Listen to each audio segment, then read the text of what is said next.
we walk in and we're like, what is that? We're like, I don't know. Anyway, so we start moving on, and then we come in, and this dude has like, well, first off, he had wrote crudely with a Sharpie DNR on his own chest. It was one of those. It's legal. Yeah. Dude, that's amazing. And then he had a Walmart bag on his foot, and we were like, Oh, dude, That's not good. We were like, that's not good. what's that? He's like, oh, that's just to keep the flies off. And immediately I was like, And I remember It's moist inside the bag now. yeah, like there was like condensation on it. Oh And no! I remember like just going and like kind of just, because there's a part of me that's like, I need to see that. Yeah. And that's it's me. like, I'm assessing the patient, so I have to. Yeah. And I just like opened it, and I literally remember going and just covering it back. And 22 to 14 engine for squad 1, truck 1, structure fire. We got West Fire out on a fire at the West Fertilizer plant. They just advised that something exploded there. Some of the following conversations are from calls we have ran and experiences we have had. This is how we cope with the things we have seen. We are not mental health professionals. No personal information will be given, and all privacy of patients is protected under HIPAA. If you or someone you know is struggling and thinking about suicide, please reach out. There is help, and you are not alone. It's okay to not be okay.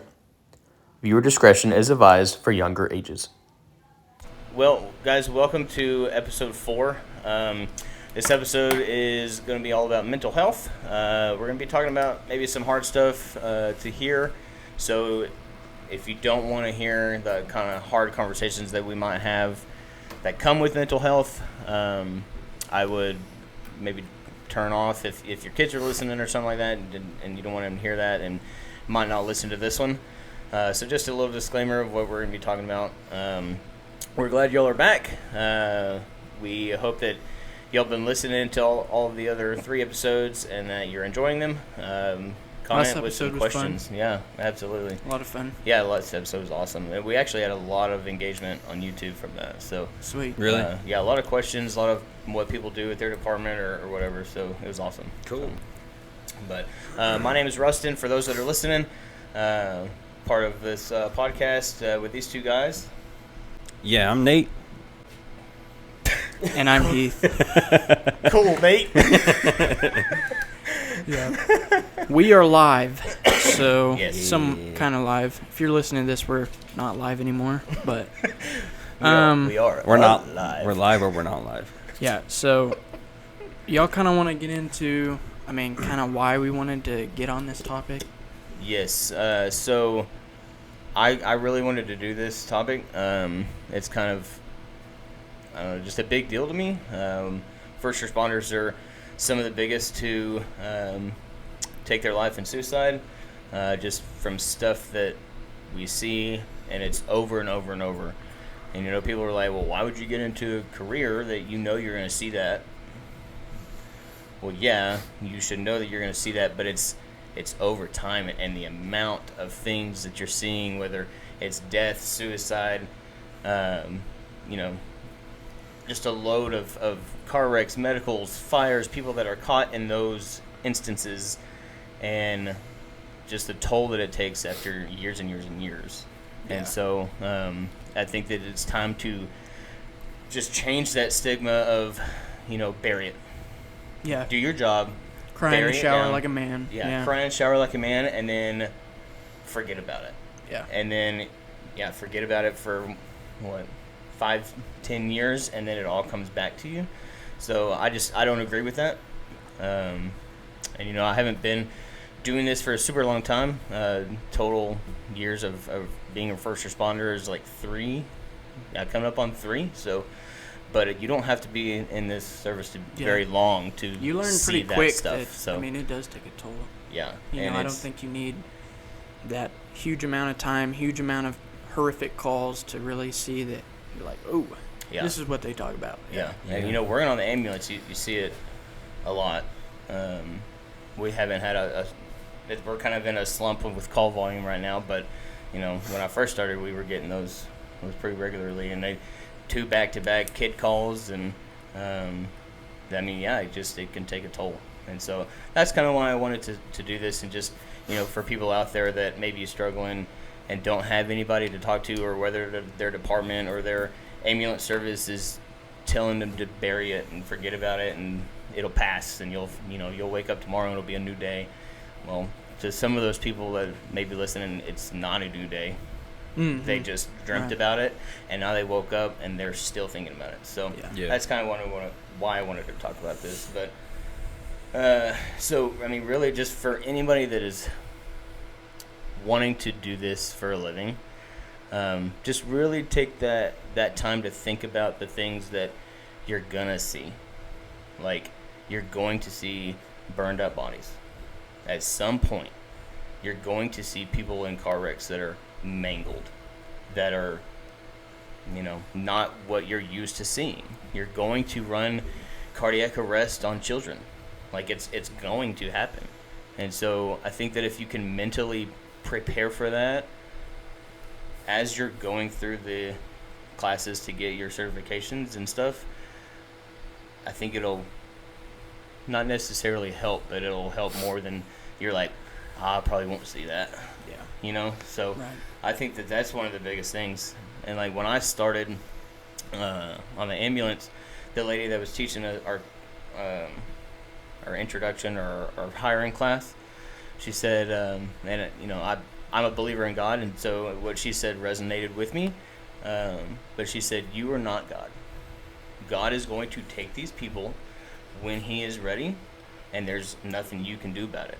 You are there to help and assist as best as you can, and then you're there to let him take them. And that spoke volumes to me. Mm-hmm. Right. And I think that helped me a lot in really dealing with these things that I'm seeing. I would say that my first traumatic call that I still remember pretty vividly was actually a call in my first department, and it was a car wreck, and it was just down the road from the station, so we were there pretty quick, just right after it happened. And I remember as soon as we got on scene, our truck parked real close to the vehicle that wrecked, and it was just it looked like a ball of tinfoil, and he hit a traffic light.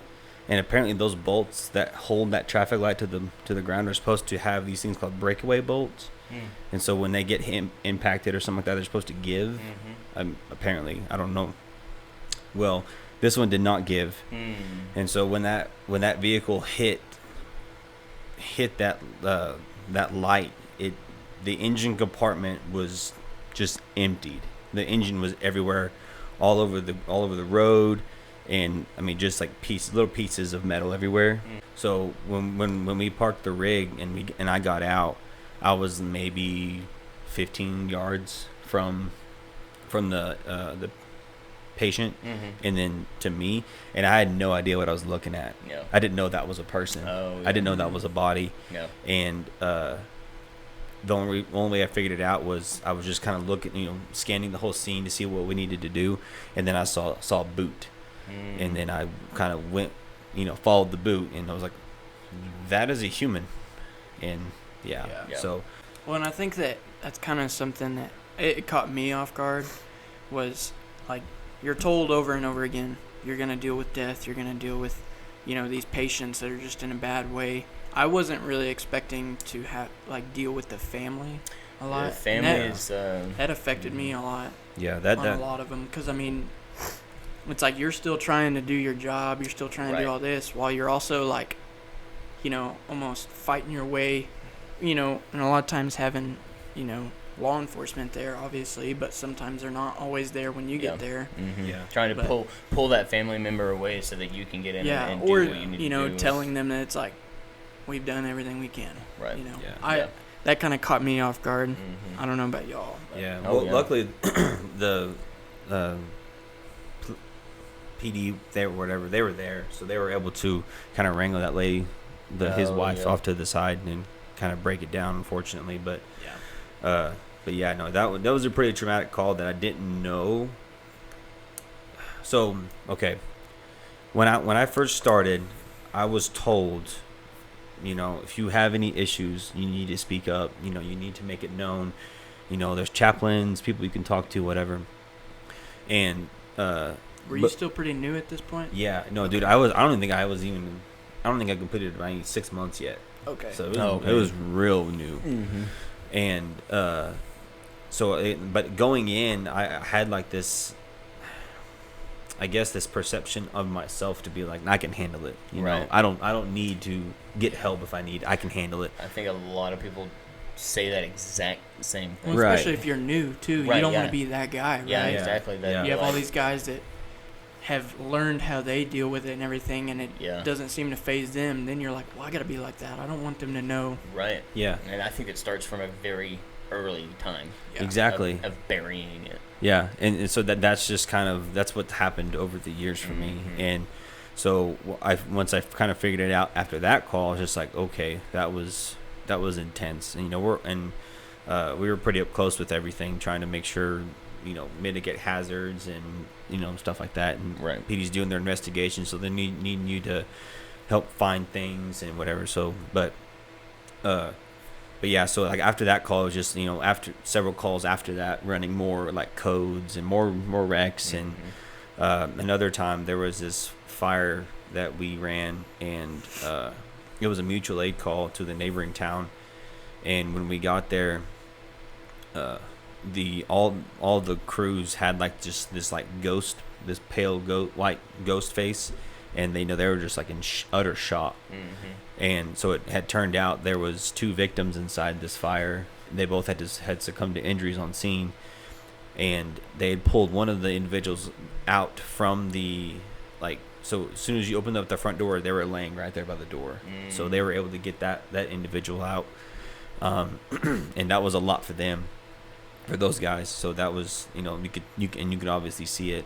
So we had to go in and really make sure the fire was completely extinguished, and then we had to go searching for another victim. So that was pretty.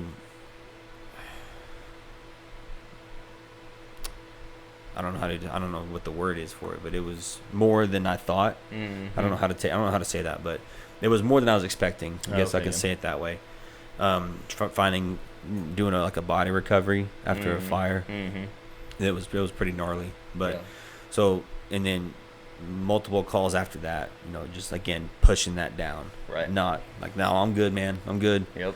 And then we would have our chaplain came by after that one, and I don't know why, but and it's not even his fault. I was just instantly mad at him because I'm like, man, why are you here? Yeah. We're fine, man. I don't need you. And boy, did that bite me in the ass later. Yeah, and honestly, if somebody had been kind of watching that may have been like a trigger. Like, I don't think he is okay. You know what I mean? Yeah. Because that anger that comes out.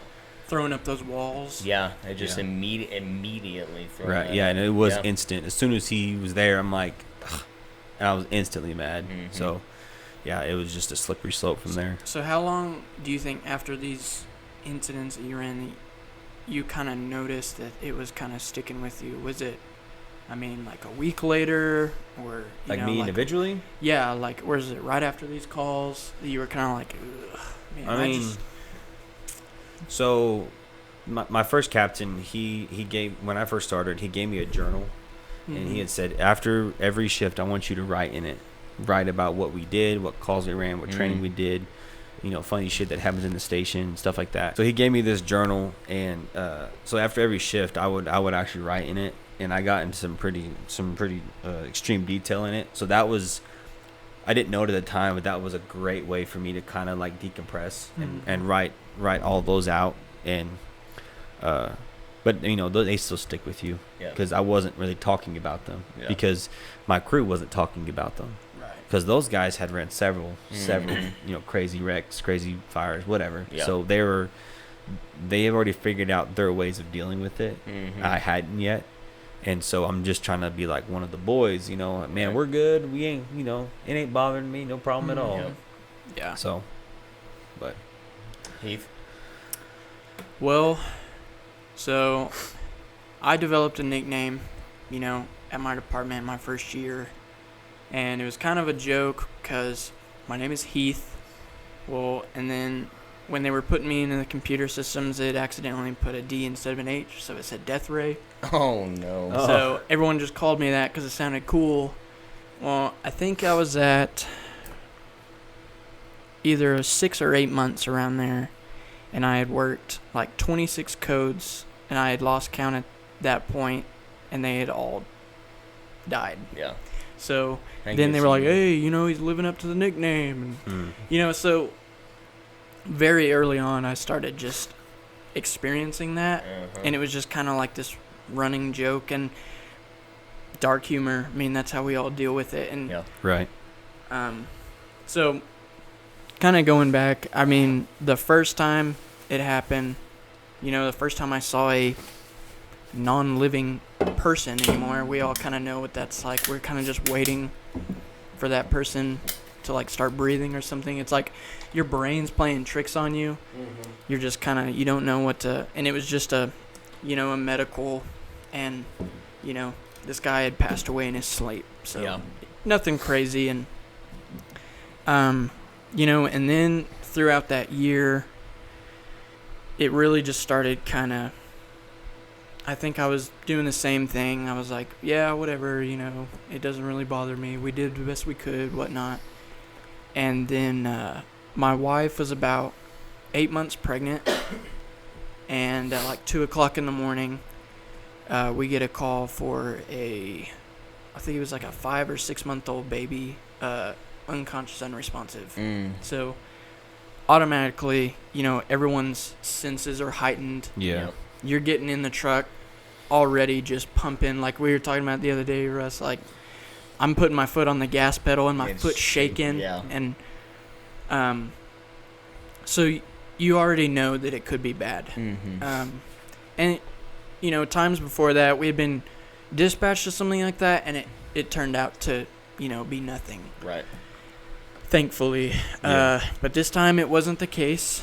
And kind of like what we were talking about earlier, the hardest part to deal with that was the family. So finally make it in there, and it's just what we were hoping it wasn't. And I actually, we're working, and we get in the back of the ambulance, and the guys on my crew knew that, like, this is my first one. And I don't know if I just kind of had this look on me.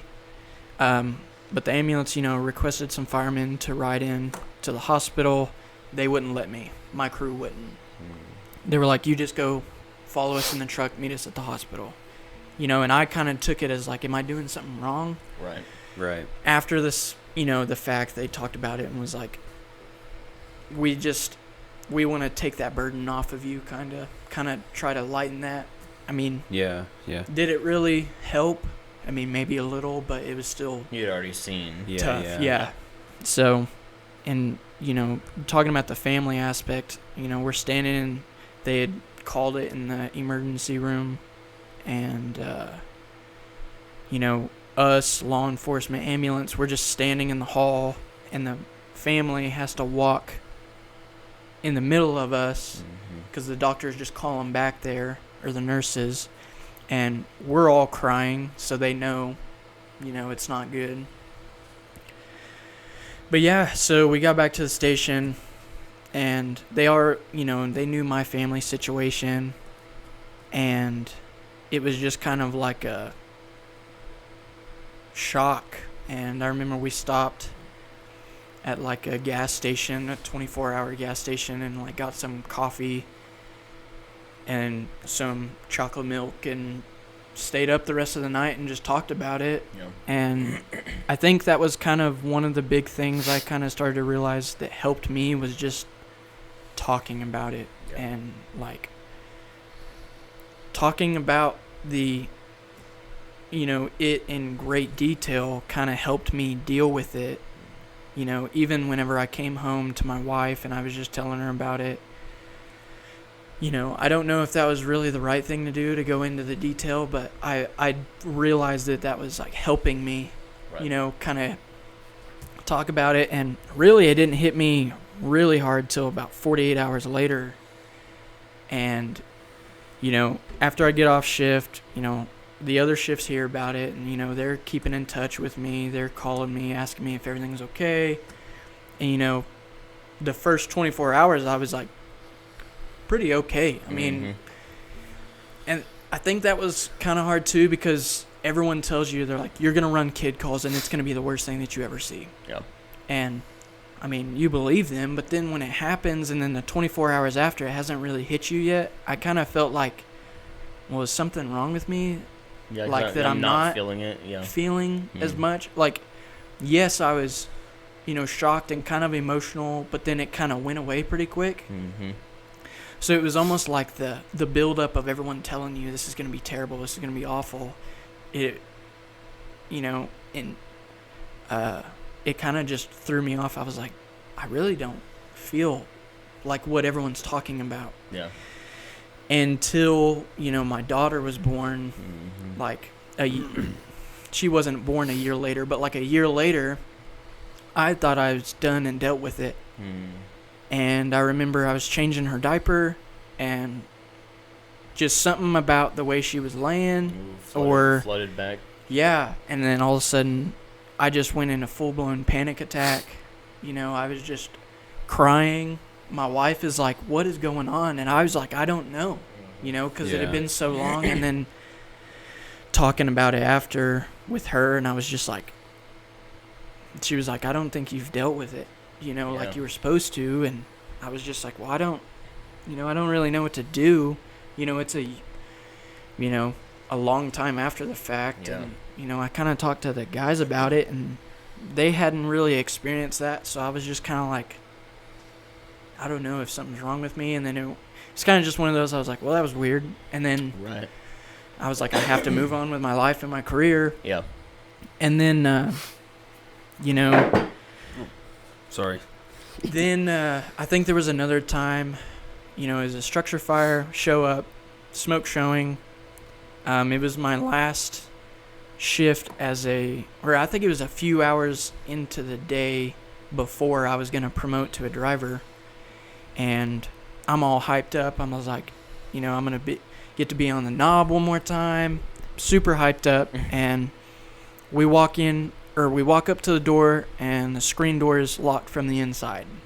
So immediately I was like, oh, shit. Yeah. You know, like, this is not a game, you know. Yeah.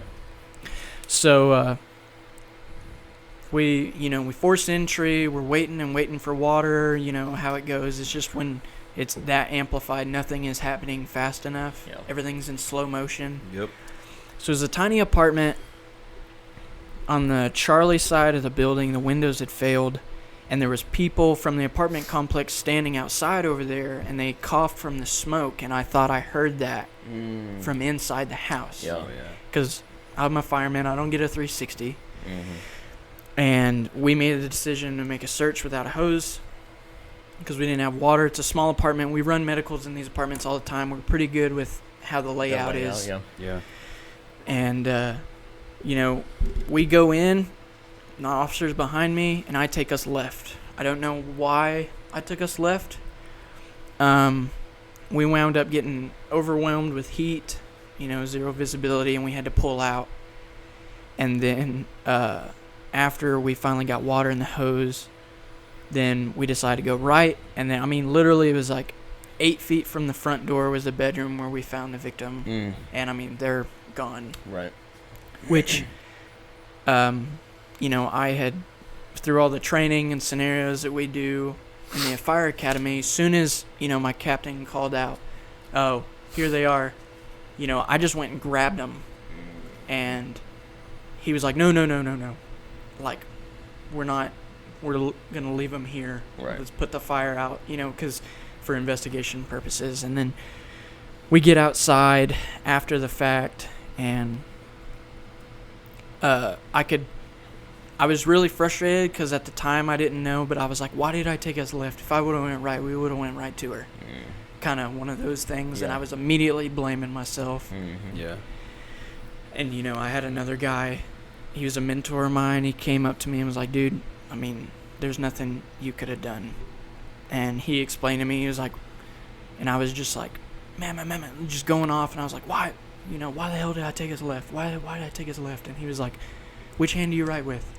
And I was like, my right hand. He was like, so you're used to having a hose in your right hand, and your searching hand is your left. So that's probably why you went left. Like, relax. Yeah. And I was like, okay, yeah.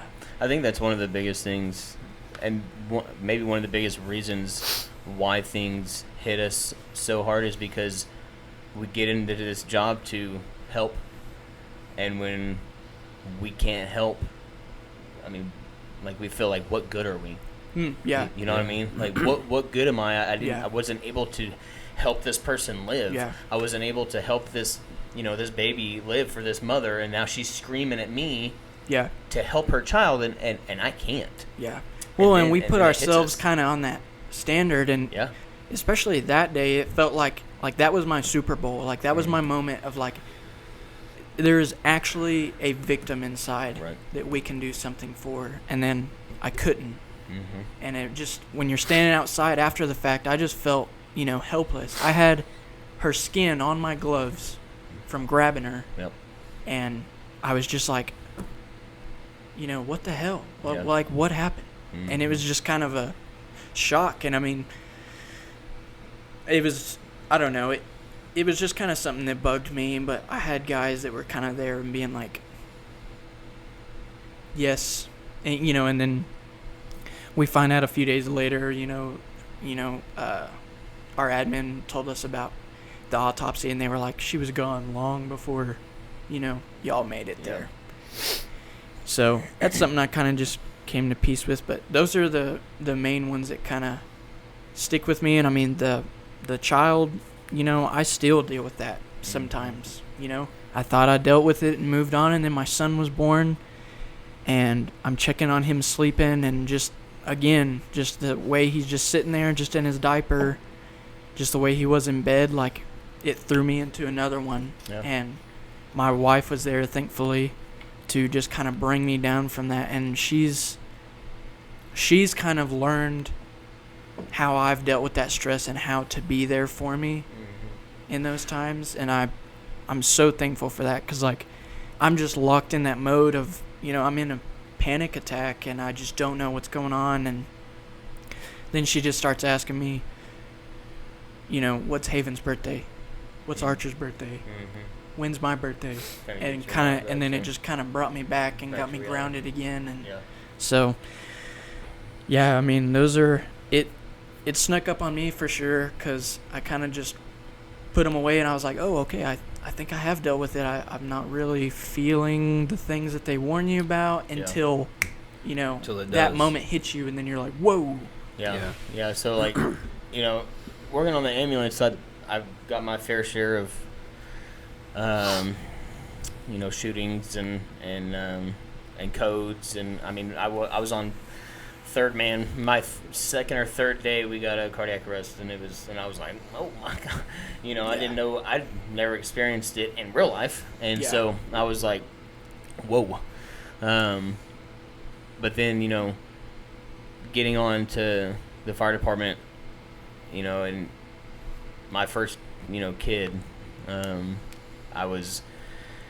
we got called, and it was a pediatric choking, and so we go, and en route they said that CPR was in progress, and I was like, oh, and so I'm like completely silent in the back, and I'm just like thinking of everything that, like, I'm gonna need to do, I'm going to be doing, just kind of going through everything in my head with pediatrics, and we get on scene, and they were doing CPR, and so we take over, and we work him for a while, and I mean, just the look of a child laying there is just rough, Scarring. yeah, and I mean, especially when you've got little kids, Well, and that's the thing too, is like, you even see that the shock on people's face that don't even have kids, or maybe not even around kids a whole lot, but just seeing, it's the underbelly of what we do. It's like, people aren't supposed to see that, Right. Right. Right. And so, we work him, and then we decide that we're gonna transport and work him all the way to the hospital, which was about a 25-minute drive because we were way on the east side of the county. And so we work him the whole way. I mean, nothing. And so that one happened, and we got back to the station, had a cup of coffee, and we talked about it, and it didn't bother me like I thought it was going to, at that time. And I was like, all right, like, we kind of talked about it and said what we needed to say, and there were some things on scene that didn't add up to what we were seeing, and we were like, this is kind of fishy. and so that whole process happened, and then I think it was like 3 months later, another kid, cardiac arrest, and I was like, God, you're kidding me. Like, what is happening right now? Yeah. And so same thing. Are you all right? Yeah, sorry. Okay. I'm getting over being sick, so okay. Sorry. I thought you were getting emotional. And not yet. And so, we work him, same thing. We actually got pulses back on him for just a few minutes, and but he was already brain dead by that time, and worked him to the hospital, and they pronounced him there. But and then I think it wasn't too long that wreck. I don't know how long it was. Maybe I remember that one. Not even. I mean, it wasn't even a year.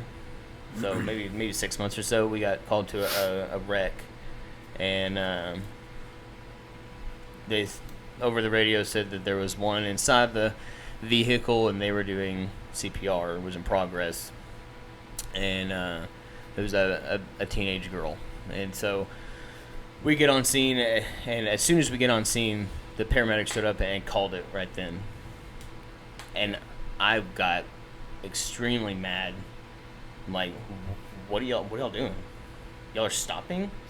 Y'all are making us quit right now? Like, we just got here, But yeah. I would, later, everything kind of settled with me, and it was just a traumatic arrest, and there's not much to do with that. So, but like talking about family, the family on that scene sent me in just a world of emotions that I've never really experienced. Yeah.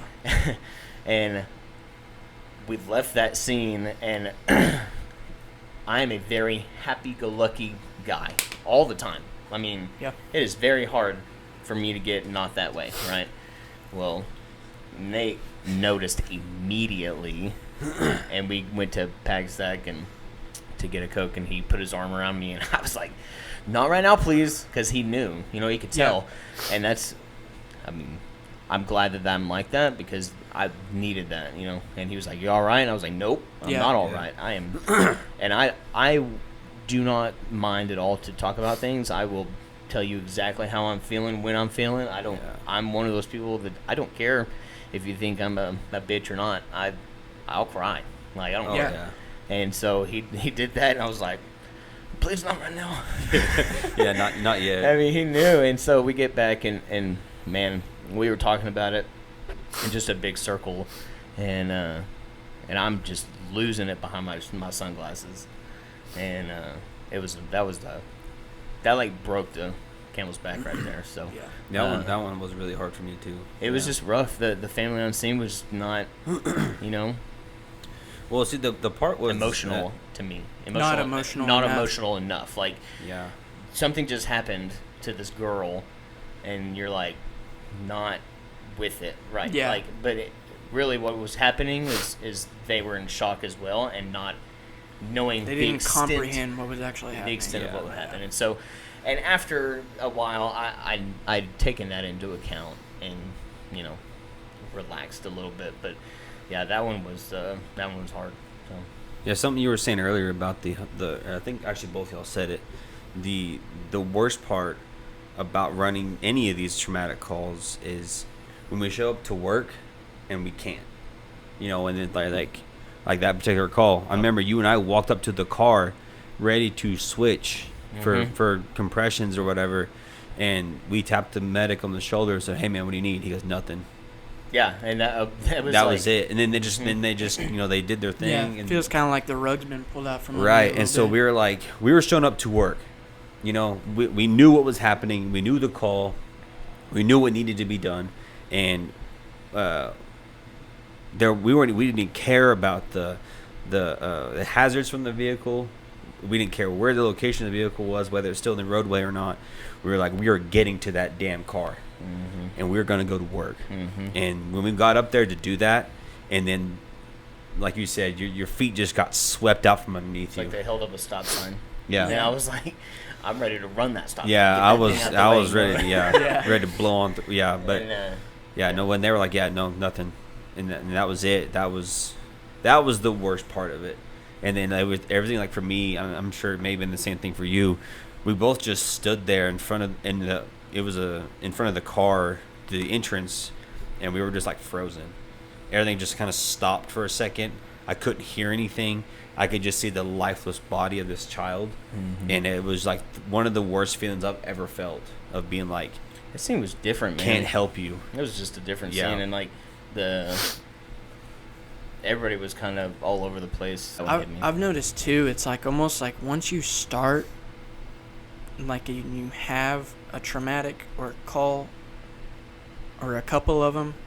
It's almost like sometimes I've came into ones that really aren't much of anything, and all of a sudden it's a big deal to me. Yeah. Oh, Like- yeah. I was about to bring that up, but Like, you know, like to some of the other guys that maybe haven't been on the same traumatic calls as me, it bothers me when I get home and it may have been nothing. Like Yeah. everyone was Yeah. okay, but Yeah. I'm just like on edge when I get home, and I'm just like, what? You know, it's a weird thing. It's like your brain just kind of remembers certain pieces, and Yeah. that we pull from that Rolodex we always have, and then all of a sudden things look familiar, and you're like, It just brings you right back. yeah. yeah. So there was a wreck that we ran. This was way before this one he was just talking about. This is the daycare days. Is that what you're gonna? Yeah. You know what wreck I'm talking about? It was right when there. when you went home, it was just right over here. Yeah, Yeah. that one. Yep. So this particular wreck, it was the same thing you're talking about. It wasn't like anything crazy. Nobody was like really seriously injured. Everybody was perfectly fine. The cars were pretty banged up, but everybody's fine. That hit home so intensely. Like the guys on scene were like, "Nate, are you okay?" Like on scene. Because I was so locked in, and I didn't care about anything else. I wanted to make sure that family was okay, because she reminded me so much of my wife that stuck like hard. Yeah. And then we're driving back to the station, and I'm driving. I'm like, Cap, I think that call kind of messed with me. And then he was like, "Are you okay? Do you mean, whatever?" I was like, "Yeah, I think I'm all right." And this is back, like I said, it was back when we're 12 hours. So I'm driving home, and I can feel it coming up. And I'm like, get back down. And I'm like, get back down there. And, and so I'm like getting close to being home, and I'm kind of like, okay, I'm good. And this was right after my son was born. I think he was maybe 3 or 4 months old. And I go inside, or I park the car, I'm going inside, and open the door, and she's sitting there. She's standing there in the kitchen holding my boy. That was it. Yeah. I just immediately crumbled. So like everything that I had experienced up until that point, previous department to current department, I hadn't had a moment like that yet. And then and like I said, it wasn't even a traumatic call. I've had plenty of crazy traumatic calls, but that one was just the one that hit home. Yeah. And that's what the last bit of weight that just crumbled everything. Yeah, dude, that was surreal. I had never experienced emotions like that, feelings like that. And Amber was just like, in shock too. Like, what is going on? And I'm just like, just give me a minute. Trying to gather myself. I have my moment, and I finally come out of it. And I tell her what happened, and she was just, being there for me as best she can. Yeah. And then I go to work the next day, and I tell the guys, and they're like, man, we knew something was wrong, but we didn't know it was that bad. Well, I think that's the crazy thing. Like, the public sees us in one way, right? We get on scene, we're cool, calm, collective. maybe inside we're freaking out, but we're not letting anybody else see that. Yeah. What they don't see is when we leave those scenes, when we go back to the station, when we go home, we are human beings, right? Yeah. We feel every emotion that they feel, just on a different level sometimes. Yeah, sometimes it takes a while to hit. Yeah. Yeah. Well, and kind of like what I was saying earlier is we live in that underbelly that no one's supposed to see. Yeah. Like, yeah. you don't hear about all these babies and kids dying in your town on your news every night. Yeah. Because people don't want to hear that. Yeah. They don't want to see that. No. They don't want to, but we do. And like when something bad happens, someone's there to do that, Mm-hmm. you know, and I think that's kind of the hard part of it. It becomes normal to us, Yeah. almost to a point where we put it all down because we have a job to do. Mm-hmm. We have a family to take care of at home. I don't want to put that on my wife. Right. Whatever you have to say to get through that, but I mean, in the end, I mean, if you put it down long enough, I mean, it's going to show itself, and it's probably going to be pretty nasty by the time it does. Yep. Yeah. That was my case. I started seeing that, like, I had no patience at home. Mm. I had no, like, little things. I was used to, like, big, crazy things happening at work all the time and how to deal with that. But the little things at home, like, my kid's not behaving. They're making a mess. Being a kid, Yeah. I just couldn't handle it. Yeah.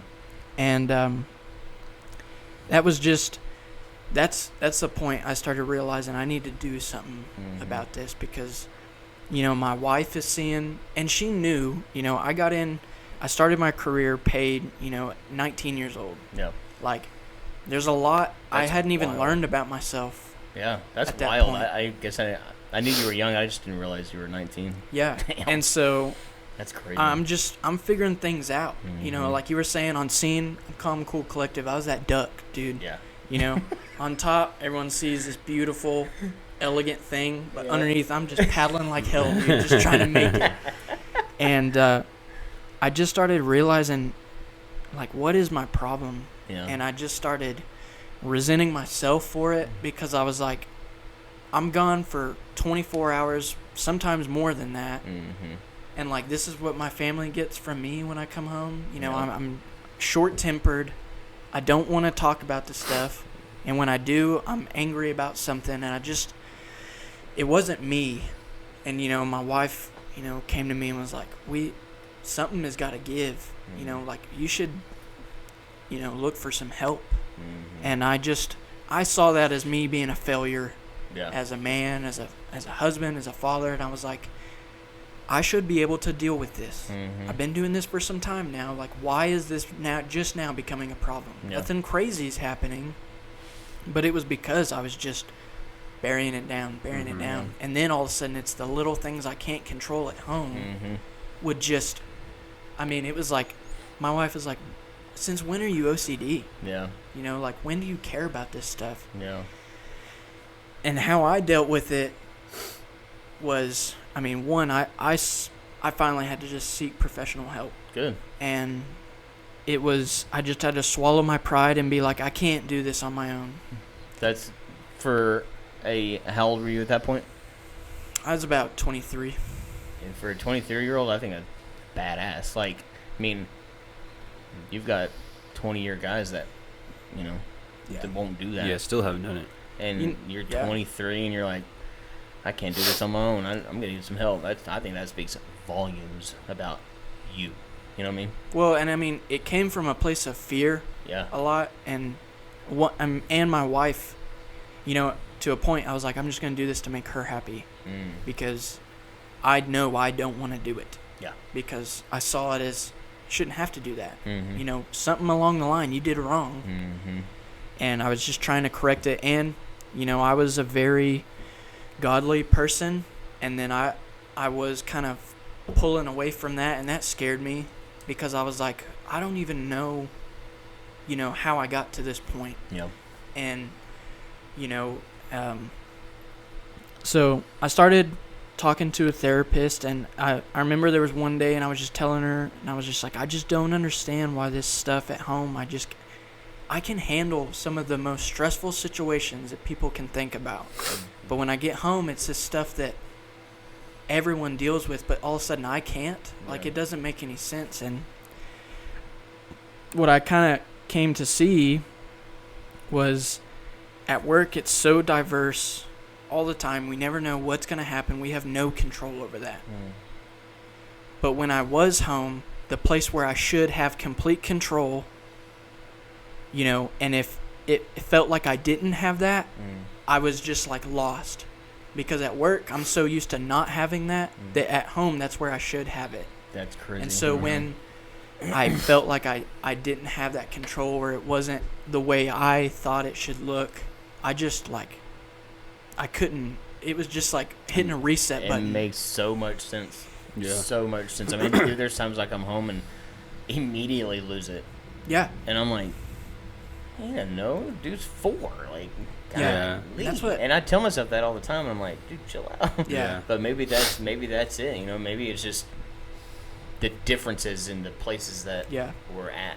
You know, and I started seeing it as, you know, and then my wife was like, let them be a kid. Yeah. You know, like, they're not your rookie firefighters that you're trying to train. They're, you know, she's a 3-year-old little girl. Yeah. Like, let her. And it coming from her was really putting it in perspective. And I would just, I don't know how many nights I stayed up, you know, crying or crying on the way to work, because I was just so tired of feeling that way, and then it would just happen over and over and over and over and over again. And I was just in this redundant cycle. Yeah. And it really came to the point to where I was just telling my wife, I was like, I wouldn't blame you at all if you decided to leave me. Yeah. With the way that, like, if I was having to deal with this stuff at home every day, like, I wouldn't be able to stick around. Like, why are you? Yeah.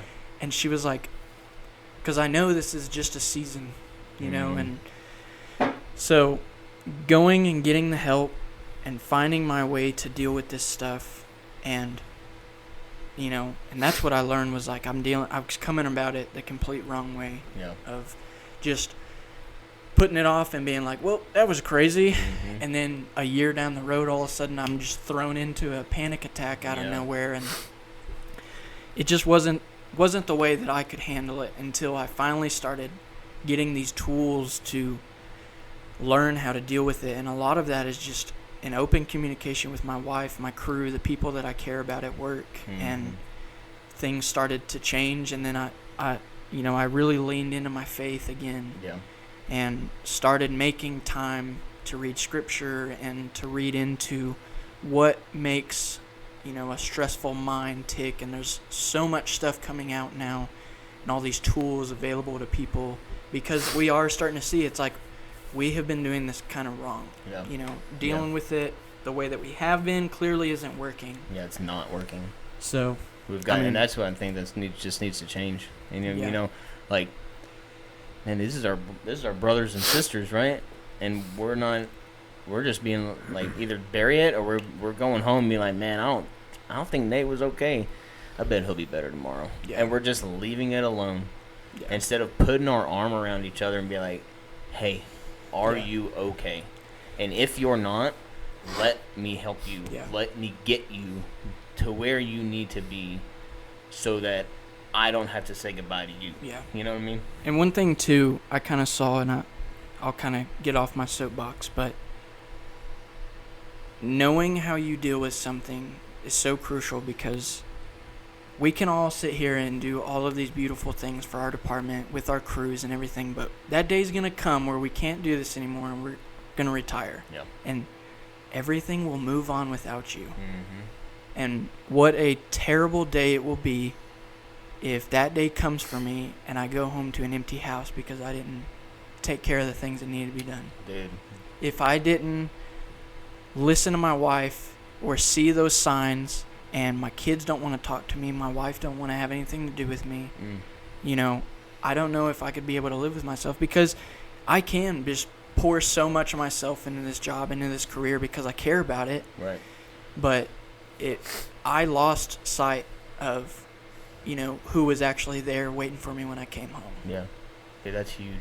That's badass. So, So as a rookie coming in, I think it's imperative to know that your senior guys that you're going to be with have seen some shit.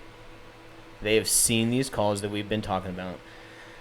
They see them sometimes if they're not doing all right. They see them in their dreams or nightmares. They see them when they get home. They look at their kids. They see them all the time, and so when you hear maybe some dark humor going on or a joke that's said that, because you will. Yeah, you will. You definitely will. You hear a joke that you're just like taken back from because it will happen. You cannot sit there and judge those guys. You can't sit there and be like, well, you are effed up, bro. Like, and yeah, because they are. And so give them some grace, give them some grace. Let them do what they need to do to cope with this. A lot of the dark humor is a coping mechanism. And so that's just how we deal with it. And it's either, it's that or we're just super depressed. And maybe you're depressed and you're doing dark humor at the same time. I don't know, but I just don't want, new guys coming in and being like, you're a freaking asshole. Like, Yeah. No, I'm not. I've just seen this way more than you. Yeah. And so just give them some grace, and then later on after you develop that relationship, hey, are you doing all right? Well, and give it time, and you'll have to see that you have to kind of develop that shell, but obviously not to the point to where you just say that nothing affects you ever. Right. But yeah. You can't sit here and just say that I'm never going to change, I'm always going to have that, because to a point, you're going to get exhausted. Mm-hmm. And that's kind of where these senior guys are at, that have kind of been there, done that, and make those jokes and stuff, because that is kind of how they deal with it. Yeah. Yeah, and also too on the other side of that coin, if you are a senior guy and you got a new guy coming in, you can't make fun of this guy, the rookie who experiences his first rough call, and he doesn't know how to handle it. Yeah. Because as a senior hostman, your job is to be there for your rookies and to teach them, and that also includes teaching them how to handle bad calls. Mm-hmm. So, I remember one of the rookies that we have, he got his first code, and I wasn't with him during that code, but I texted him because I knew he was there, and so I had texted him. I said, "Hey, are you all right?" I just wanted to check on him. yeah.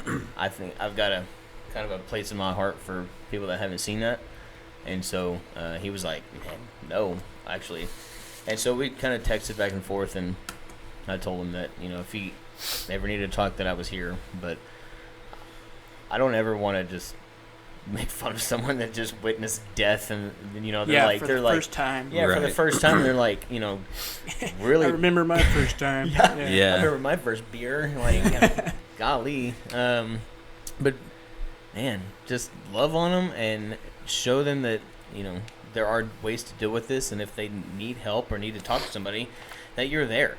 I just don't get the whole. I don't understand the bury it thing. Yeah. Well, and if anything, one, it shows them that, that these guys care. Yeah. And it kind of opens that door for communication.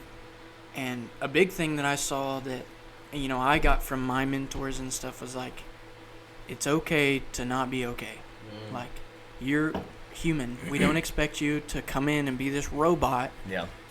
And then all of a sudden just wad up all that emotion that you were supposed to have and throw it in the trash and go home and everything's fine. Yeah.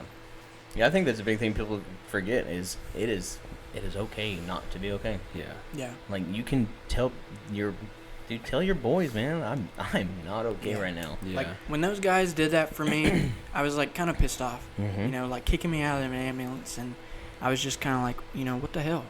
And then they told me about their first times, and they had someone do that for them, and they were just kind of like, it helped me, and they kind of related to me with their first times, and that kind of just showed me that with them opening up about that it was okay to feel, it was okay to, resent that situation and just have human emotion. Yeah. I mean, also too. I mean, this stuff that we see is not stuff that an average human should see. Right. I mean, this is some traumatic stuff. This is real life. Yeah, and it's, how often your average person's not going to see a kid go into cardiac arrest and they have to perform CPR on this child. Yeah. That just doesn't happen. I mean, I take it back. It does happen, but it is, for an average person, it just doesn't. Yeah. And unfortunately, we see that, and it is not normal to see it. Yeah, I mean, being vulnerable, it's not a sign of weakness. You know what I mean? Right. Like, you're not a weak person because you got messed up on a call. Like, man, it's time to change that. Mm-hmm. And I just, it really is. And I've witnessed, or I've had friends in the first responder world that's taking their lives and stuff like that. And it kills you every time. It breaks your heart because you're like, man, maybe I saw some signs and I didn't say anything. Yeah. And then now you've got that on your shoulders, and so, man, don't let that slip.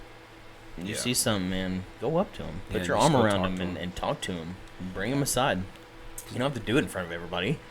Yeah. Go to their house when they're, Well, and if you can't talk to the people that are in there, like in it with you, I mean, you can't expect that you're gonna talk to someone else about it. Yeah. You know, because I would talk to my wife and go into excruciating detail about this stuff, but I also knew in the back of my mind that she can't really understand it to the full extent. No, I do the same thing. Because she's not in that place. She's not a firefighter, Right. and so if you find yourself in a place where you don't feel like you can talk to the people that you are in the shit with.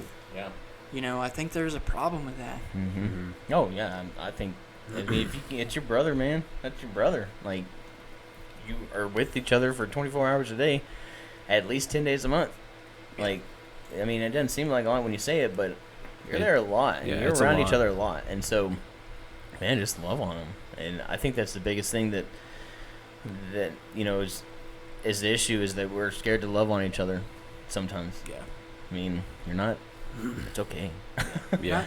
I've been guilty of it too, of like, we go on stuff that maybe is not a big deal, but we've kind of seen it a lot. Like a smelly dead person. Mm-hmm. It's all swole up. Yep. And then we're making jokes about it in the truck, and you have a new guy back there, and Who's then just like, you're talking about it later with your other guys, and you're like, oh yeah, I didn't even really think. I think that was his first time. yeah. Kind of being like, oh, I might need to maybe rein it back just a little bit, because I mean, they've never really done that before, so they're not kind of at that place. But I mean, also too, hopefully too, that the newer generation is going to be more open about it, and just being like,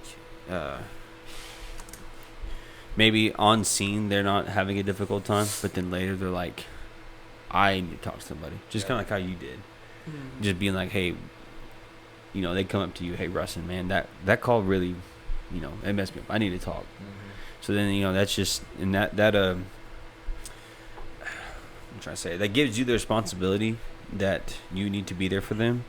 But also, it's like, it shows initiative for them, that they're like, okay, this guy really is going to talk. And when something's going down, and so you don't have to like, what am I trying to say? You don't have to like watch him so intently. Mm-hmm. You know what I mean? Because you can kind of rely on that fact that he's like, okay, he is gonna come talk to me when something's going on. Yeah.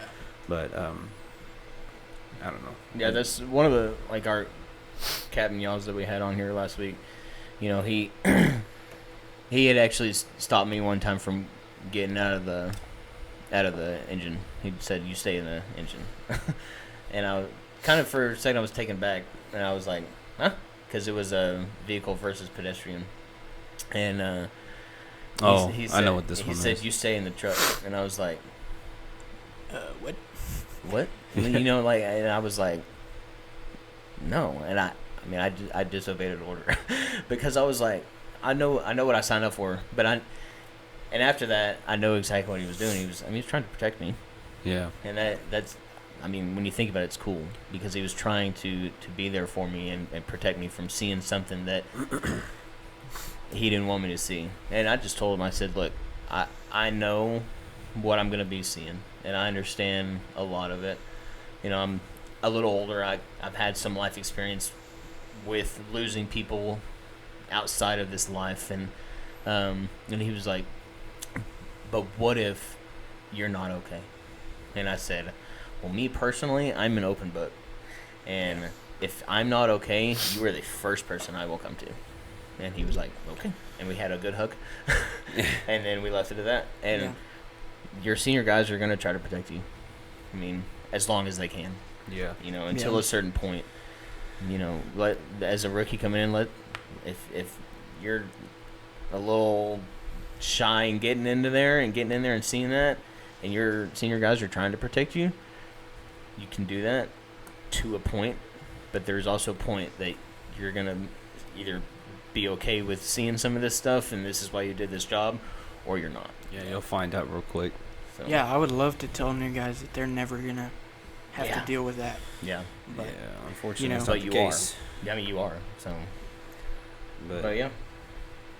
Well, and so what is something that y'all have kind of a tool that y'all have seen that maybe we haven't talked about that you feel like kind of helps you with the longevity of kind of, because we all kind of go through those lulls in calls where we don't have them, but then like y'all were saying, it's like you have a year where it's just like death. Yeah, it's just, you know, like back to what's back something that y'all kind of do? You know that I that what? I cry. Oh, I am a big baby, and I am perfectly fine with grabbing someone and just crying into their shoulder. Like, it just doesn't bother me. I'm just that person, and but I'm also expecting you to cry with me. So be ready, because I'll make you cry. There is something about like when you're like holding it together, but then someone hugs you, you're just like that was him that day. Just was like, yeah. right, and I was like, no. Yeah. So, but no, I'll cry it out, and I'll have a good cry. But after that cry, it's time to. If I'm on shift, I still have a job to do, you know, at that moment, and so get out whatever you need to get out in that time. I will sit down and talk to the guys. If we run a tough call, we'll just sit in a circle and we'll talk about it, and we'll, you know, no detail is off the table. No joke is off the table. Nothing's off the table. Everything is on, and you're talking about it as much as you want and crying as much as you want. And then for me, that just helps me release it. Because if I don't, it's just, like we've been saying, if you don't release it, you're going to bury it. Yeah. Right. So. Yeah, I mean, like for me, it's kind of strange. I figured out that for me, I have to, like, after a good call, those aren't good calls. After a bad call like that, I actually have to be in my own head for a little bit, because it's like my way of processing, like what I just experienced, and a really hard thing to do, but I always battle with is the understanding that I did everything I could. Like that call that we didn't get to do anything on. Yeah. Unfortunately, as soon as we got there, there's nothing we could do. So that was all that we could do. Yeah. You know, I've had another call like that, but it was a younger kid who was driving and drove into head-on traffic. I don't know if you remember. No. Oh. I was no. Okay. Well, this car caught on fire, and unfortunately, we didn't make it in time. And well, I mean, it wouldn't have mattered. Even if we were there 24 hours, it wouldn't have mattered. But yeah, so this individual was pretty burnt up, and you know, we had to really get down and dirty with it. But so that took a while. Like I still, there are smells that'll trigger things, and like, it doesn't send me into like a panic, but I definitely just remember and like, you're just like, ooh. Yeah, I'm just like, oh. I'm like, that was a long night. And so, like, and honestly, to do that call and then that wreck we talked about, those are the two calls that, like, honestly, I almost think about them daily. Oh yeah, they almost come to my mind daily. I mean, that's the thing too. You're never gonna forget these calls. Yeah, like, never. You're not ever gonna forget them. They're gonna always be in the back of your mind. Things are gonna bring them up. situations, smells, noises, they're going to flood back in. Yeah. How you deal with them when they come back is what really matters. Yeah, so like I was saying, the process of like me just being in my own head for a little bit, and then I'll vent about how I felt during that moment. 90% of the time, it's straight up anger. Yeah. Except that one call I mentioned about when I went home, I just broke. That's the first call that it's just been straight to that.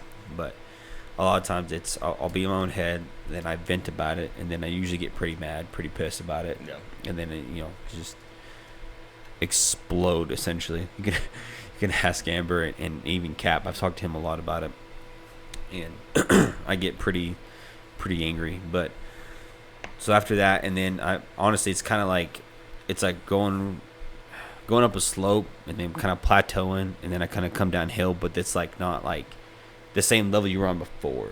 It's like, okay, you're on a different level, but you're coasting now. Yeah.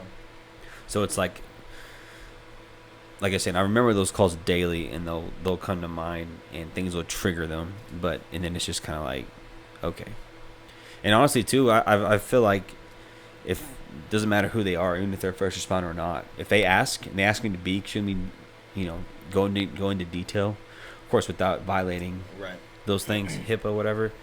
But I'll tell them as details they want. Oh yeah, no, because as crazy as it is, talking about those things in that much detail helps me cope. Yeah. Because it then makes me realize, I did everything I could. Yeah. And unfortunately, that was their time. Yeah, that was their time, and that was all that I could do, and it didn't turn out the way I would hope it would. But yeah, unfortunately, that's just the way it is, and so we have to be able to accept that and live with it. Yeah, for sure. I'm the same way. So I have another question to maybe close out and lighten the mood a little bit. Yeah. Is there any foods that y'all can't eat because of Nope. calls? No. Yeah, me either. No. I don't know if I'm just a sick individual, but I've No. even left some calls and I'm like, yeah, I'm still hungry. Yeah, No, no, I've yeah. done the same exact thing. No, there was we loaded a lady in the ambulance, and she threw up right before I shut the doors, and I looked over at Ransom, and I was like, soup sounds really good right now. And he was like, gross. And I mean, I think we went and ate chili dog dinner. Oh my god. Even the stories that we share around the kitchen table of like While we're eating. non-traumatic, but it's like almost the nastiness of this traumatic. Like, I never thought I would have to deal with so much poop. Me and Lieutenant Wilson, and I'm sure if we were to ask him the other night, I mean, if we mention this address, like, you can smell it. I already was know just- where you're going. yeah. I already know what Yeah. call you're talking about. It was one of those, we were so hyped up because it was a medical that we could force a door. And I remember I snagged the irons, forced it. It was beautiful. And there was something kind of in the way of the door, so I kicked it. Oh no. And like immediately it hit all of us at the front door. And we were like, ooh. Like we could tell it was Yeah. going to be A nasty one. rough. Yeah, are those And it those was. ones you can smell as soon as you park? Yeah. Dude, there was we had to go do a body recovery, and this body had been there for over a month. We turned onto the block and could smell Oh it. my. It became a hazmat. Dude, it became a hazmat situation. We had a rookie at this time. Ouch. He quit the next tour. He said, I can't do that. And we're like, dude, that does never happen. Like that probably never happened in your career again. But He's yeah, like, nope, that was enough for me. That's all right. yeah, dude, it was There is some of that those. call was that- gross. Yeah. And, kind of going back to what we've been talking about, I know there was some just nasty, living individuals that you just you're like, man, I just don't know if this is for me.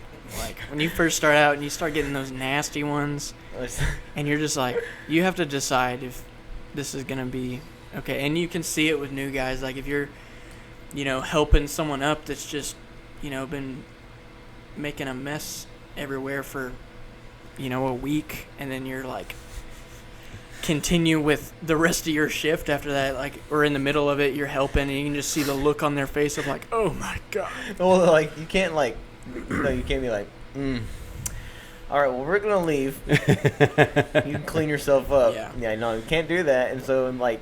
Sometimes I miss wearing the mask for COVID all the time.